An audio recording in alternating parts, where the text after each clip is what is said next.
Hi, host Eric here. Famous person Aaron's got his camera on, which is fantastic. And host Eric's big critic, host EBCB is also in the room.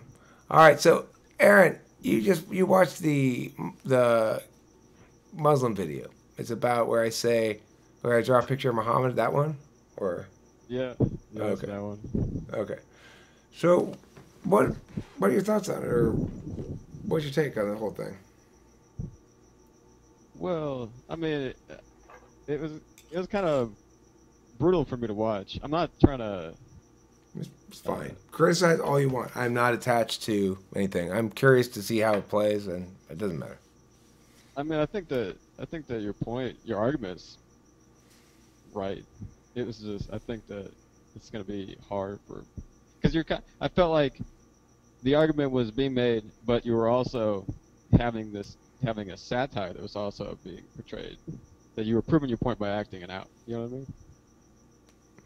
I wouldn't call it a satire. I mean, I'm not disputing that. I'm not saying it shouldn't be called a satire. I'm curious as to why you call it that. Well, I mean, uh, because you were saying that the speech that you were portraying was allowed, and I felt like you were portraying examples of that. Like that's why you drew the picture, right? Why I draw the picture?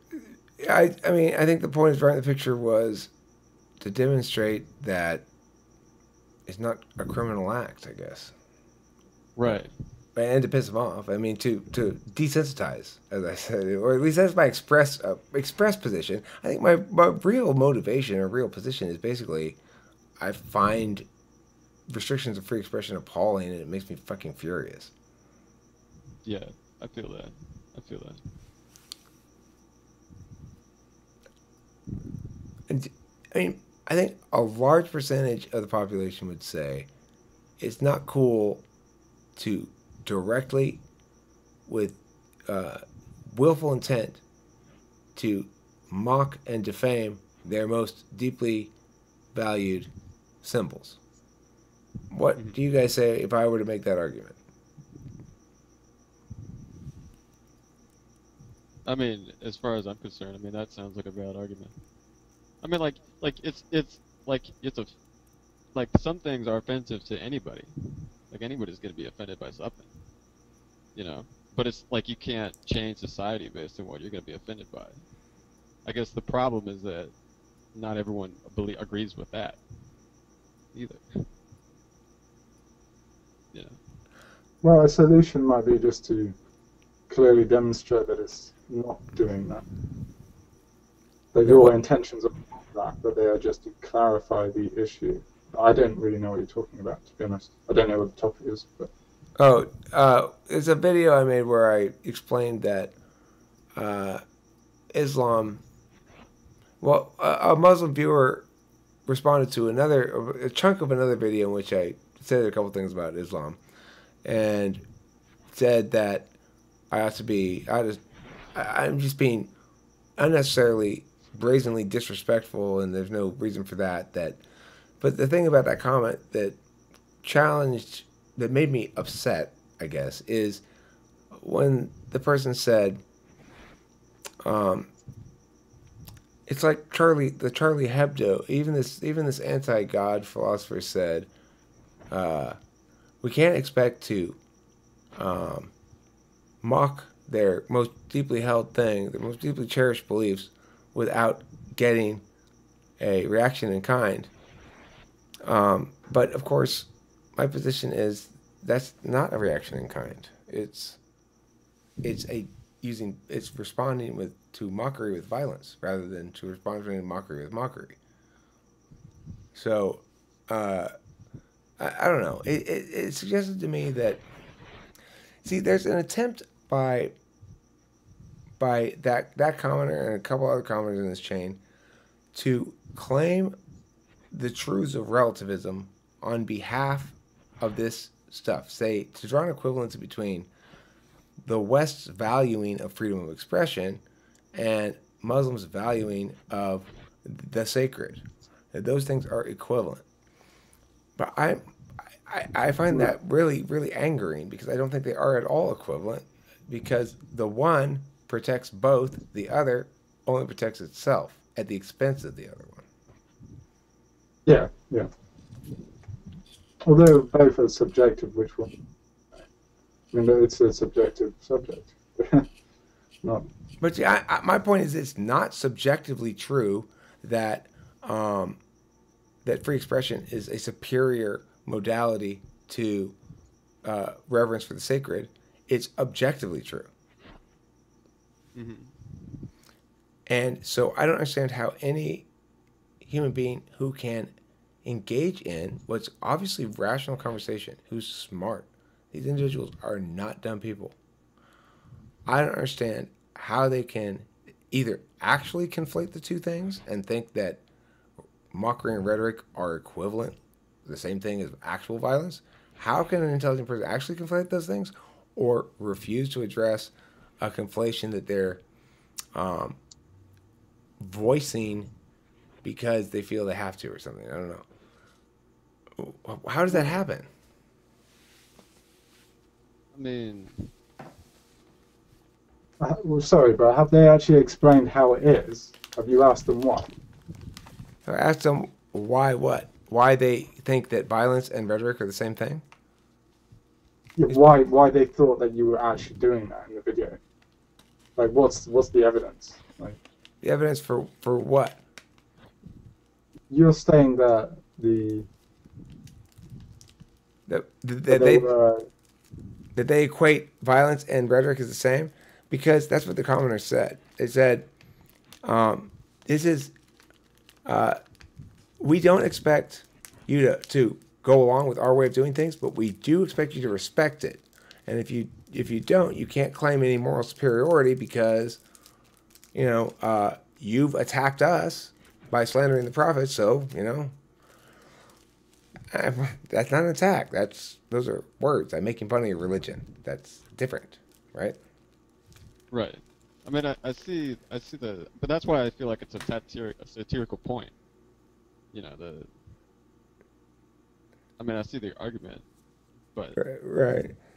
I mean, I don't know how to satirize Islam, because to satirize it would be sort of like display what it is in a way that people see as ridiculous rather than respectful or something.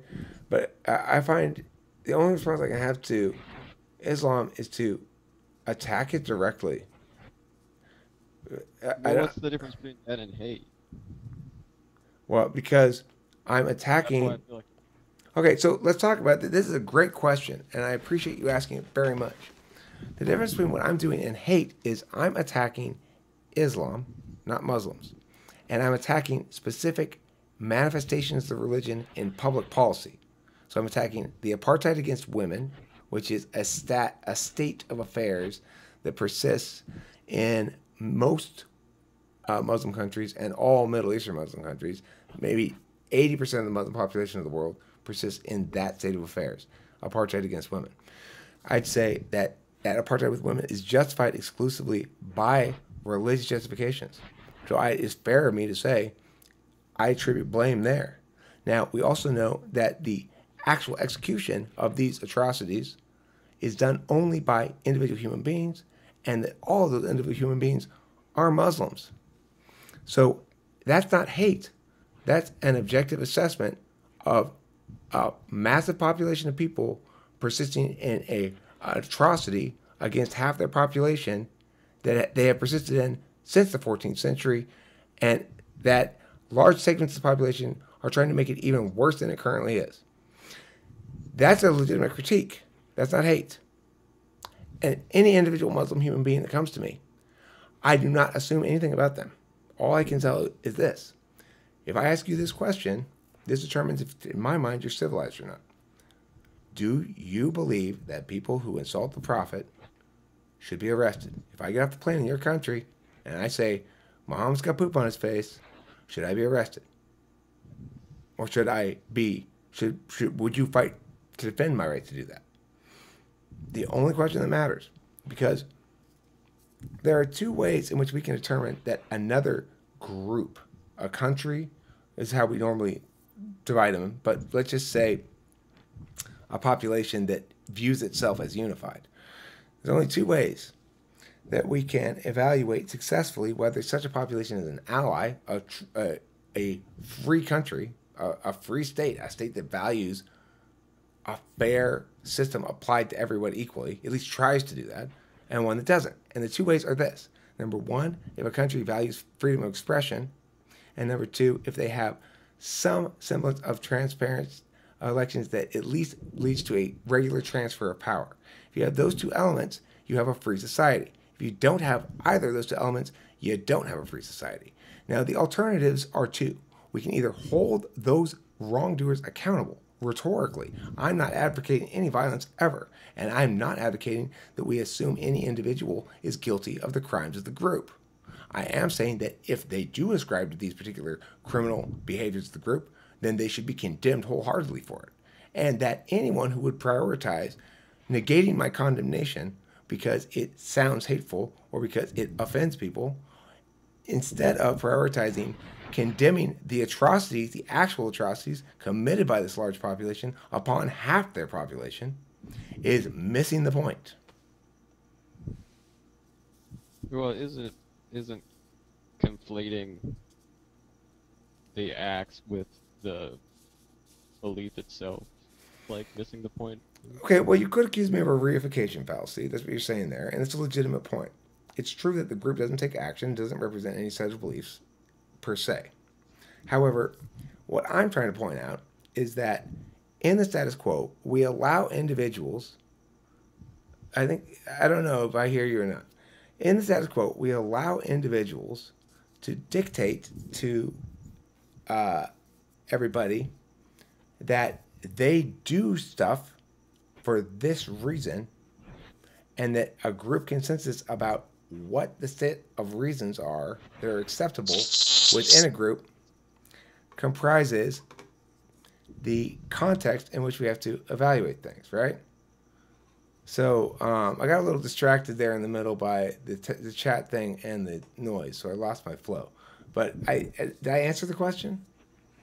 Well, I got distracted by the same thing. Okay. But what was the point that prompted the question? I'll have better economy of language. What did you say that prompted it?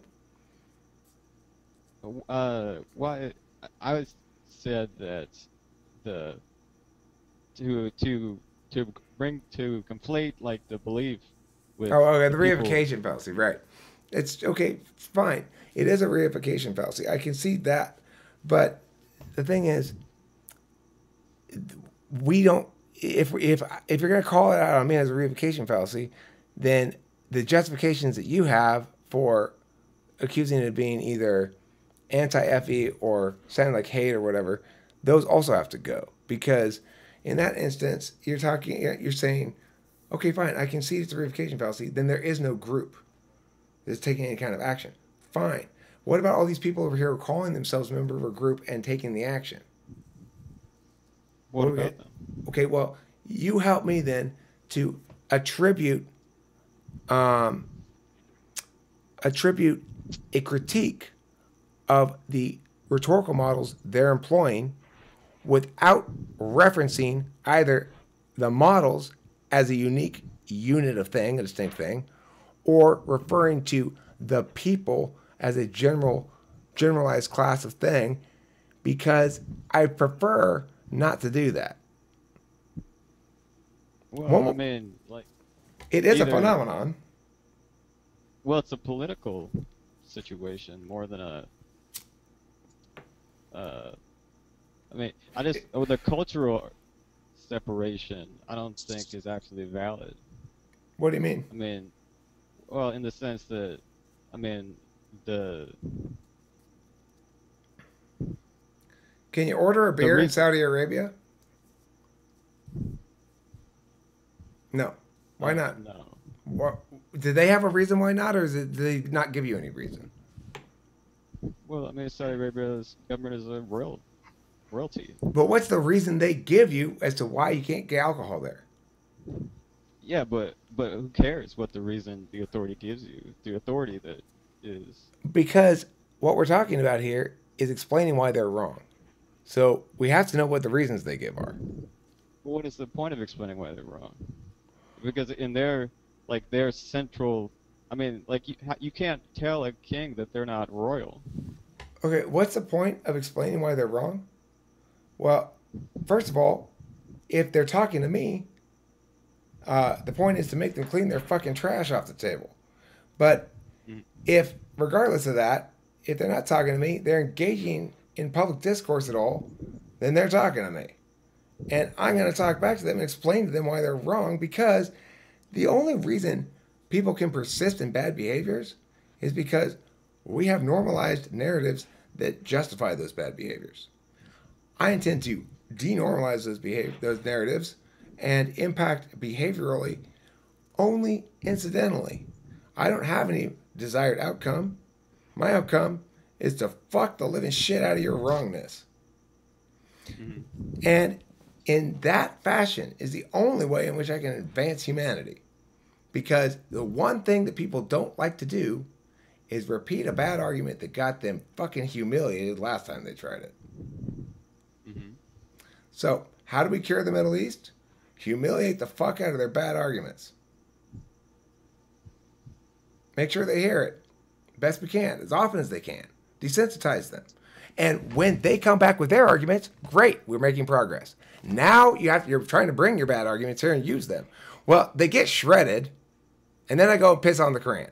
Now, are you got more bad arguments? Or you're going to concede the fucking point. Right? It's the only thing you can do. Otherwise, you are enabling that bullshit. I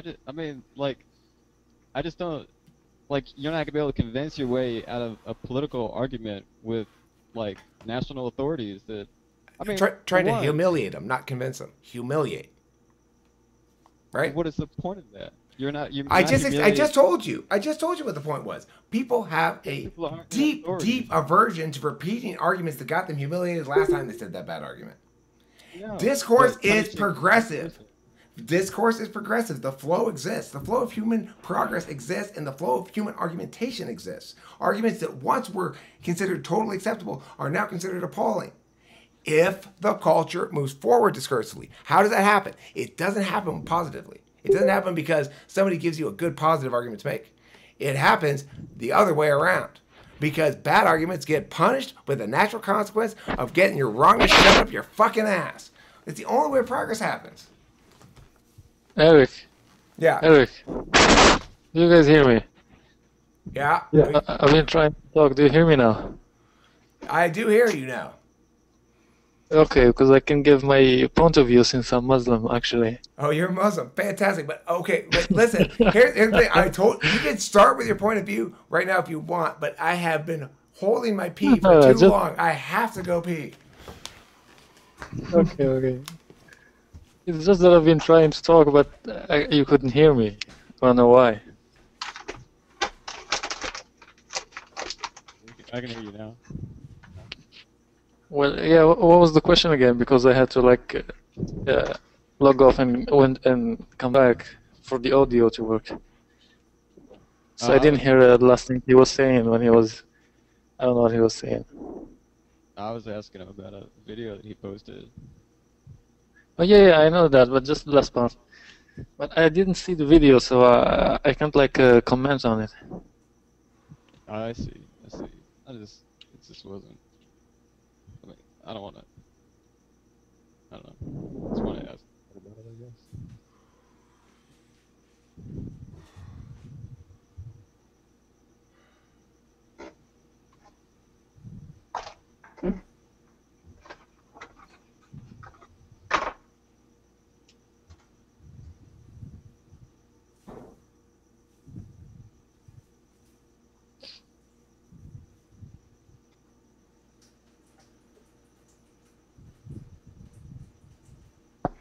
Wasn't it whether or not he demonstrated hatred against the culture itself and not the system on which it works? Wasn't that the main thing he was asking? He was saying he said that he was arguing against the Islamic and how it goes against free speech and things. And then the person said that he was showing hatred towards the culture. I didn't watch the video.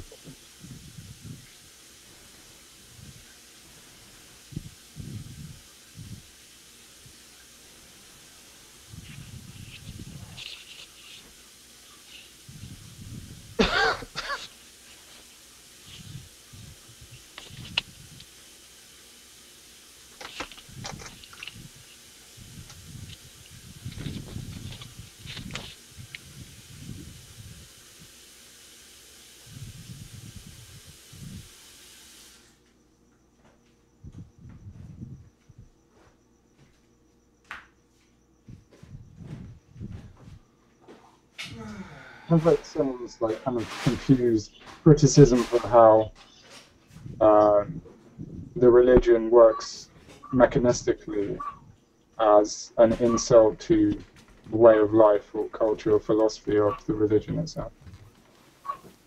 So I think Eric's probably right. Jar full of candy.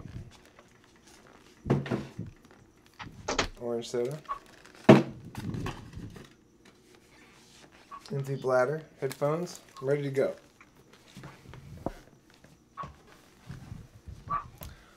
All right. I'm excited. I want to hear what Casual INTP has to say. Yes. About what? What Well, was the question? actually, let me stop this video. Let's start a video and have it be specifically this topic with you. This is long enough. This video we got going on right now is long enough anyway. Thanks for watching.